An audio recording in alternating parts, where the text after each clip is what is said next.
Hello students, welcome back to our channel. आज आपण बघणार आहोत class 6 maths chapter number 1 basic concept in geometry. तसेच प्रॅक्टिस सेट 1. पण प्रॅक्टिस सेट 1 बघण्या अगोदर आपण काही बेसिक कन्सेप्ट क्लिअर करूयात आणि त्यानंतर लगेचच आपण प्रॅक्टिस सेटला सुरुवात करूया. ओके, तर यामध्ये आहे सुरुवातीला आहे पॉईंट. तो पॉईंट कोणाला म्हणायचा आहे? जे असा पेनाच्या टोकाने किंवा पेन्सिलच्या शार्प केलेल्या पेन्सिलच्या टोकाने असा दिला जाणार एक डॉट म्हणजे सिंपल डॉट म्हणजेच काय आहे तर पॉईंट. तर इथं कुठल्याही प्लेन सरफेसवरती दिला जाणारा डॉट म्हणजेच पॉईंट. तर इथं आहे आपल्याला एक्झाम्पल दिलेले आहेत पॉईंट पी, पॉईंट ए आणि पॉईंट टी. तर ही आहे पॉईंट. त्यानंतर आहे लाईन सेगमेंट. लाईन सेगमेंट्स म्हणजे काय तर कोणत्याही लाईनचा तुकडा म्हणजे लाईन सेगमेंट. जसं की आपल्याला इथे काय केलेलं आहे, सपोज मी काय केलं इथे, सपोज नोटबुक घेतली, नोटबुकवरती 2 पॉईंट दिले. तर आत्ताच आपण पाहिलं की पॉईंट म्हणजे काय. तर ह्या 2 पॉईंटला जोडले मी सिंपल. ओके, आणि इथे नाव दिलं ए आणि बी. तर याला म्हणायचं हे जे आहे ना इथे हा एवढा हे तुकडा जो आहे का लाईनचा तुकडा आहे त्याला म्हणतात लाईन सेगमेंट. ओके, त्यानंतर नेक्स्ट आहे लाईन. तर लाईन कशाला म्हणायचं आहे, लाईन सेगमेंट कशाला म्हणायचं. आता सेगमेंट तर आपण पाहिलं लाईनचा तुकडा, पण लाईन म्हणजे काय तर लाईन जर समजा आपण एखाद्या नोटबुकवरती 2 पॉईंट घेतले आणि त्यांना तसं पुढे वाढवायचं ठरलं तर आपण त्याला कितीही वाढवू शकतो. जसं की त्याला एंड नसतो. समजा मी हेच पॉईंट जर घेतलेले आहेत आपण आणि ह्याला मला पुढे एक्सटेंड करायचं आहे, एक्सटेंड म्हणजेच वाढवायचं आहे, तर मी कितीही वाढवू शकते जोपर्यंत मला पेपर इन पुरतोय तिथपर्यंत किंवा माझी नोटबुक संपत नाही तिथपर्यंत मी याला वाढवू शकते. आणि ह्याला काय म्हणायचं आहे मग लाईन. ओके, तर ही मी लाईन ड्रॉ केली आणि ह्याला जर मी असे ॲरो दिले तर ह्याला काय होणार आहे, ही लाईन दोन्ही साईडनी कितीही वाढते. याला काय म्हणायचं आहे लाईन. आणि जेव्हा हे असे पॉईंट आहेत हे म्हणजेच काय आहे लाईन सेगमेंट. म्हणजेच काही पूर्ण लाईन आहे पण हा जो आहे तो लाईनमधला एक छोटासा तुकडा आहे म्हणून त्याला म्हणायचं लाईन सेगमेंट आणि याला म्हणायचं आहे लाईन. त्यानंतर नेक्स्ट आहे ओके. आता इथे आपलं एक्झाम्पलमध्ये जर पाहिलं तर इथं ए बी लाईन दिलेली आहे आणि लाईनला इंडिकेट केलं जातं यल ह्यानी. लक्षात आलं. त्यानंतर नेक्स्ट आहे रेज. रेज म्हणजे काय, आता आपण इथं पाहिलं लाईनला 2 ठिकाणी ॲरो आहेत. ओके, पण आता इथे रेज आहे. आता रेज म्हणजे काय दाखवलेलं आहे आपल्याला सूर्य आणि ते आहे टॉर्च. सन आणि टॉर्च दाखवलेला आहे. जेव्हा टॉर्चमधून आपण टॉर्च ऑन करतो ना त्यावेळेस काय होतं, त्याच्यातून प्रकाश बाहेर येतो. बरोबर आहे. जेव्हा तो प्रकाश बाहेर येतो किंवा आपण एखादी कॅन्डल जरी ड्रॉ केली आपण ड्रॉइंग करताना तर त्यालाही आपण काय करतो असे साईडनी छोटे छोटे लाईन करून दाखवतो. म्हणजेच काय सांगत असतो आपण, त्यातून बाहेर पडणारी किरणे किंवा त्यातून बाहेर पडणारा प्रकाश, तर त्यालाच काय म्हणतात रेज. तर रेज म्हणजे हे समजलं तुम्हाला की कशाला म्हणायचं आहे रेज. तर रेजला काय असतं, ज्याची सुरुवात जिथून होते, जसं की आता हा टॉर्च आपण ऑन केला तर टॉर्च ऑन केल्या इथून सुरुवात होते बाहेर पडायला त्याचा प्रकाश. ओके, प्रकाश ह्यातून जो बाहेर पडतो ह्याला जे म्हणायचं आहे ओरिजिन. काय म्हणायचं त्याला ओरिजिन. ओरिजिन म्हणजे काय असतं तर कोणत्याही रेजचा सुरुवातीचा पॉईंट. म्हणजे जर समजा आपण आता इथे रे घेतलेला आहे, ते एक रे ड्रॉ केलेला आहे बघा, इथे एक पॉईंट दाखवला आहे आणि ते असा ॲरो दाखवला आहे. म्हणजेच काय इथून सुरुवात झालेली आहे ॲरोची आणि हा इकडे कितीही एक्सटेंड होऊ शकतो. एक्सटेंड म्हणजेच काय तो कितीही लांबपर्यंत वाढू शकतो. ओके, तर मग इथून जी आहे याची सुरुवात आहे. मग हा पॉईंट जो आहे तो कुठे असणार आहे, सपोज आपण सन जर घेतला तर सनच्या इथून जो आहे निघतायत हे त्याचं ओरिजिन आहे. किंवा ही टॉर्च घेतली तर ही टॉर्च ही त्याचे इथून जे आहे ते इथून जसे रेज निघतायत हे काय आहे त्याचं ओरिजिन आहे. ओरिजिन म्हणजे सुरुवातीचा पॉईंट जिथून रेज बाहेर पडायला सुरुवात होते त्याला म्हणायचं आहे ओरिजिन.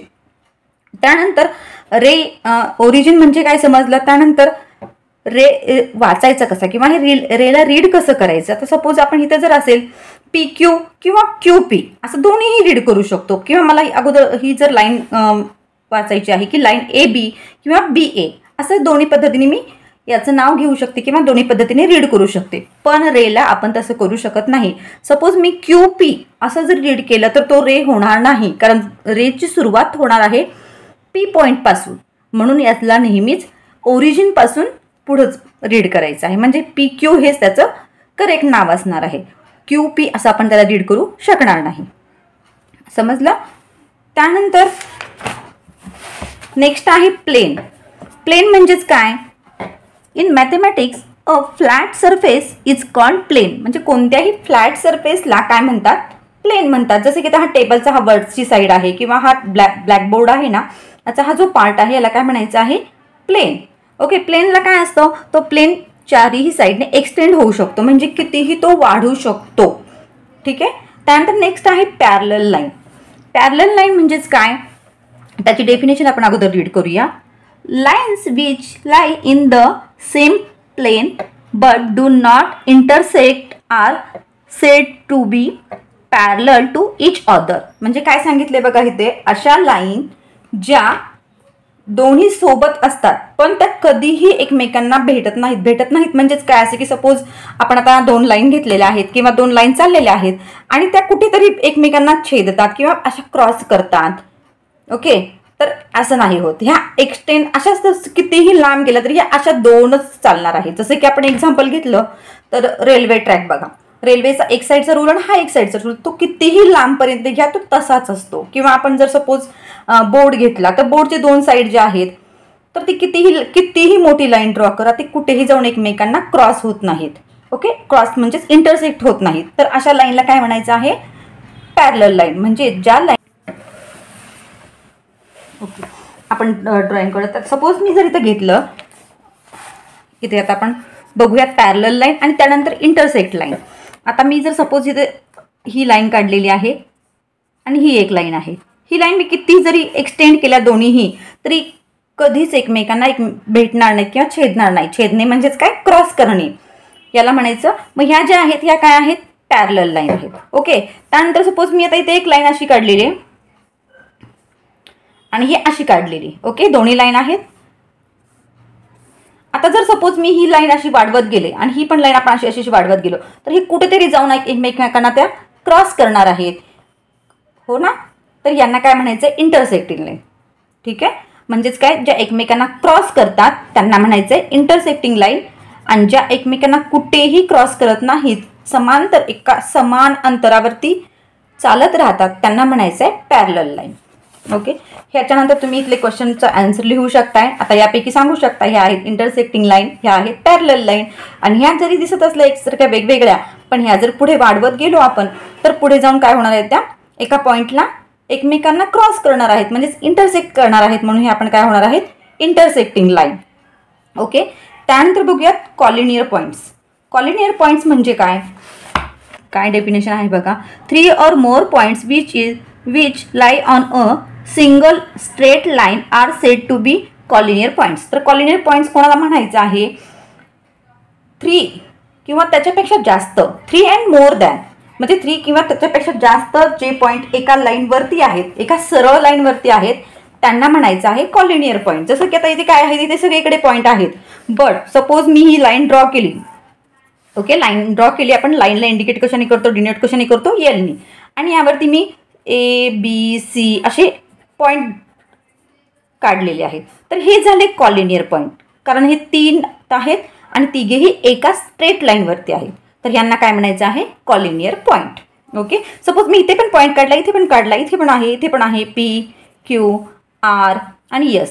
पण हे बाकीचे आहेत का कॉलिनियर पॉईंट, नाही. फक्त जे एका रेषेवर 3 आणि त्याच्यापेक्षा जास्त, मोर दॅन 3, ह्या पॉईंटना काय म्हणायचं आहे, कॉलिनियर पॉईंट. हे झालं याचं बेसिक. आता लगेचच आपण प्रॅक्टिस सेट 1 सुरू करूया. ओके स्टुडंट्स, आता आपण प्रॅक्टिस सेट 1 सुरू करूया. Question number 1, look at the figure along side and name the following. तर काय सांगितलं त्यांनी, ही साईड अलॉंग साईड म्हणजे ही बाजूची फिगर बघायची आहे आणि त्यानंतर आपल्याला हे यांचं काय लिहायचं आहे, जे पॉईंट दिलेले आहेत त्याचे नावं लिहायचे, जसे की कॉलिनियर पॉईंट्स लिहायचे, रेज लिहायचे आहे, लाईन सेगमेंट्स आणि लाईन्स लिहायचे आहेत. चला मग लिहूयात. फर्स्ट आहे कॉलिनियर पॉईंट्स. तर कॉलिनियर पॉईंट्स म्हणजे काय, आपण अगोदर बघितलंच आहे. काय असे पॉईंट म्हणजे असे 3 पॉईंट जे एका रेषेवरती आहेत, एका सरळ रेषेवर असतात, 3 आणि त्याच्यापेक्षा जास्त पॉईंट. मग काय येतील इथले, हा point M, point O, point P, त्यानंतर point R, point O, point N, हे झाले त्याचे कॉलिनियर पॉईंट. मग लिहून घेऊयात आपण काय काय आहेत कॉलिनियर पॉईंट. नंबर 1 आहे पॉईंट M, त्यानंतर नंबर 2 आहे पॉईंट O, त्यानंतर नंबर 3 पॉईंट T, त्यानंतर नंबर 4 पॉइंट काय आहे, आता हे येईल का, हा एका रेषेवरती आहे का, नाही आहे, मग काय येणार आहे, हा येणार नाही आहे, मग काय येईल पॉइंट एन, पॉइंट एन. त्यानंतर 5th नंबर आहे पॉइंट आर. ओके, आणि त्यानंतर 6 नंबर आहे पॉइंट, ह्या रेषेवरती ओ पण आहे म्हणून परत एकदा ओ.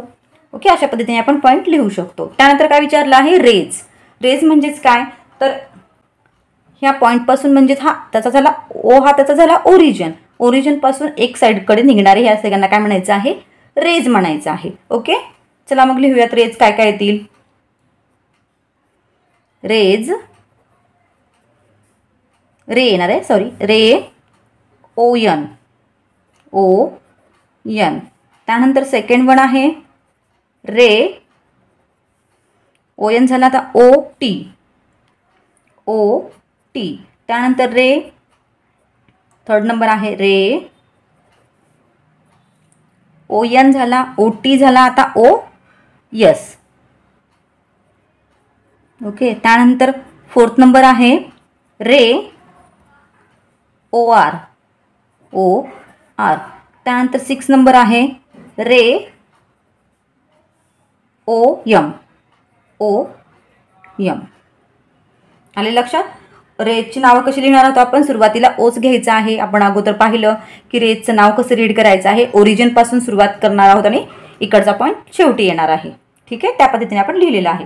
त्यानंतर लिहायचे आहेत आपल्याला लाईन सेगमेंट्स. आता या फिगरमध्ये काय कोणते कोणते लाईन सेगमेंट्स आहेत ते लिहायचे आहेत. चला मग लिहूयात. आता लाईन सेगमेंटला कसं लिहितात, सेग असं लिहून पुढे त्याचं नाव लिहिलं जातं. ओके, ठीक आहे, मग आपण लिहूयात सेग. अगोदर काय आता इथून हे तुकडे जे आहेत सगळे हे लाईन सेगमेंट आहेत आणि इथून हा जो सुद्धा काय आहे लाईन सेगमेंट आहे, म्हणून आपण अगोदर मोठा लिहून घेऊ एम टी. त्यानंतर line seg P N, sorry R N, seg R N. त्यानंतर आहे 3 नंबर सेग एम एन झाला, एम टी झाला, आर आणि एन झाला. त्यानंतर आता काय होतील, इथून पासून सगळे काय आहेत लाईन सेग आहेत, सेग सेगमेंटच आहेत. ओके, जसे की O P, O T. Okay, ठीक आहे, सेग ओ पी,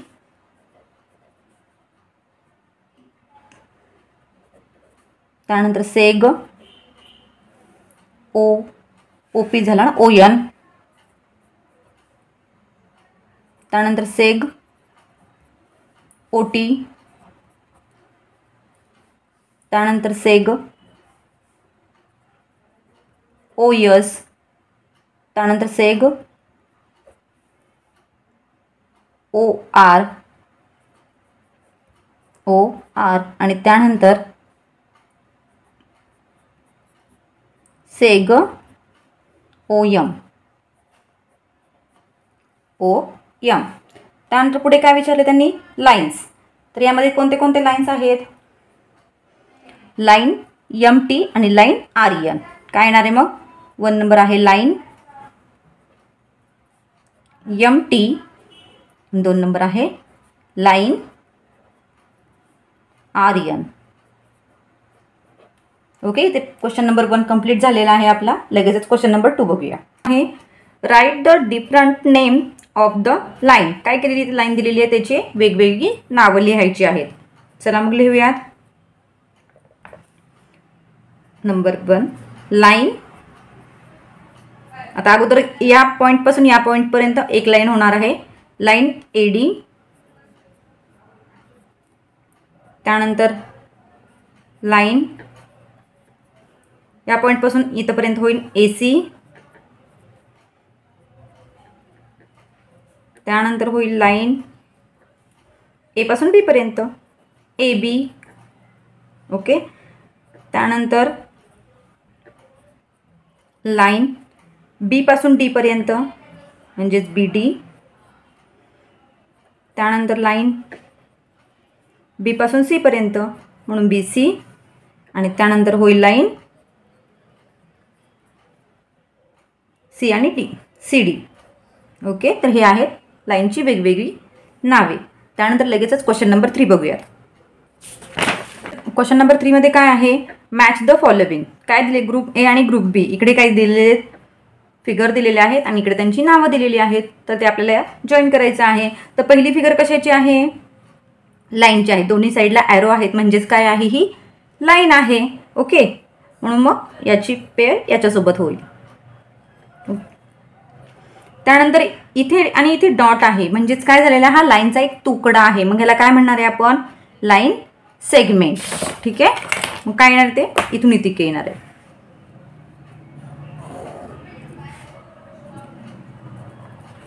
ओके, त्यानंतर हे काय आहे, प्लेन.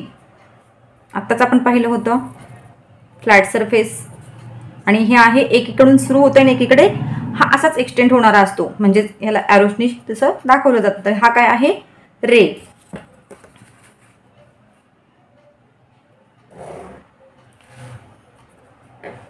ओके, तर इथे क्वेश्चन नंबर 3 कंप्लीट झालेला आहे. त्यानंतर लगेचच क्वेश्चन नंबर 4 बघूया. Question number 4, observe the figure below, name the parallel lines, the concurrent lines and the points of concurrent in the figure. काय करायचं, इथं फिगर दिलेली आहे, त्यातल्या आपल्याला पॅरलल लाईन्सचं नाव लिहायचे आहेत. त्यानंतर कॉन्क्युरंट लाईन्सची नावं आणि कॉन्क्युरंट पॉईंटचे नावं लिहायची आहेत. चला मग लिहूयात. Parallel lines. पॅरलल लाईन्स म्हणजे काय बघितलं आपण अगोदरच, ज्या एका डायरेक्शनमध्येच जातात, ज्या पुढे जाऊन कुठेही एकमेकाला भेटणार नाहीत, अशा लाईन्सला काय म्हणायचं आहे, पॅरलल लाईन. तर मग इथे जर पाहिलं आपण कोणत्या कोणत्या आहेत मग पॅरलल लाईन, ही बी, एम आणि क्यू. लाईन कोणत्या कोणत्या आहेत, बी अशीच पुढे जाईल, एम ही अशी थोड्याशा क्रॉस झालेल्या आहेत, बट ह्या जर तशाच वाढवल्या तर कुठेही जाऊन एकमेकांना त्या भेटणार नाहीत, म्हणून यांना काय म्हणायचं आहे, पॅरलल लाईन. मग कोणत्या आहेत त्या, बी, एम, क्यू. त्यानंतर एला पॅरलल आहे पी. 2 नंबर काय येणार आहे मग, लाईन ए आणि पी, ए आणि पी, ए, पी. त्यानंतर कॉन्क्युरंट लाईन्स. कॉन्क्युरंट लाईन्स म्हणजे काय, इंटरसेक्टिंग लाईन, ज्या एकमेकांमधून गेलेल्या आहेत, अशा लाईनला काय म्हणायचं आहे, कॉन्क्युरंट लाईन. मग कोणकोणत्या आहेत कॉन्क्युरंट लाईन, बघा आता ए, बी, सी ह्या तिघी एकमेकातून गेलेल्या आहेत. तसंच पी आणि क्यू हे पण एकमेकातून गेलेले आहेत. ठीक आहे, तर लिहून घेऊयात. मग काय येणार आहे अगोदर, line A B C, A B C. त्यानंतर लाईन पी आणि क्यू, पी, क्यू. आणि त्यानंतर लाईन ए आणि डी, ही पण या सगळ्यातून गेलेली आहे, म्हणजे ह्या 2-3 लाईन किंवा ह्या 2 लाईन या सगळ्यातून गेलेली आहे, म्हणून ती पण कॉन्क्युरंट लाईन येणार आहे, A D, line A D. ठीक आहे. त्यानंतर काय आहे, points of concurrent. Points of concurrent म्हणजेच काय, जिथे 2 किंवा त्याच्यापेक्षा जास्त लाईन एका पॉईंटमधून गेलेल्या आहेत, अशा पॉईंटला काय म्हणायचं आहे, पॉईंट ऑफ कॉन्करंट. म्हणजे जसं की आता हा जर पॉईंट घेतला डी आपण, तर डी पॉईंटमधून रेषा क्यू, लाईन पी आणि लाईन ए डी अशा 3 लाईन गेलेल्या आहेत. तसं जर हा पॉईंट घेतला आपण पॉईंट ए, तर यामध्ये इतक्या सगळ्या लाईन गेलेल्या आहेत, म्हणून काय झाले, हे कॉन्क्युरंट पॉईंट झाले. पण हा येणार नाही, कारण इथून एकच लाईन गेलेली आहे. आणि आपल्याला काय सांगते डेफिनेशन, कॉन्क्युरंट पॉईंटची 2 किंवा त्यापेक्षा जास्त लाईन इंटरसेक्ट होणाऱ्या पॉईंटला काय म्हणायचं आहे, कॉन्क्युरंट पॉईंट. मग लिहूयात, point A and then point D. ठीक आहे. तर इथे आपला प्रॅक्टिस सेट 1 कंप्लीट झालेला आहे. व्हिडिओ आवडला असेल तर व्हिडिओला लाईक करा, तसेच तुमच्या मित्रांना शेअर करा. परत भेटूया एका नवीन व्हिडिओमध्ये. तोपर्यंत बाय.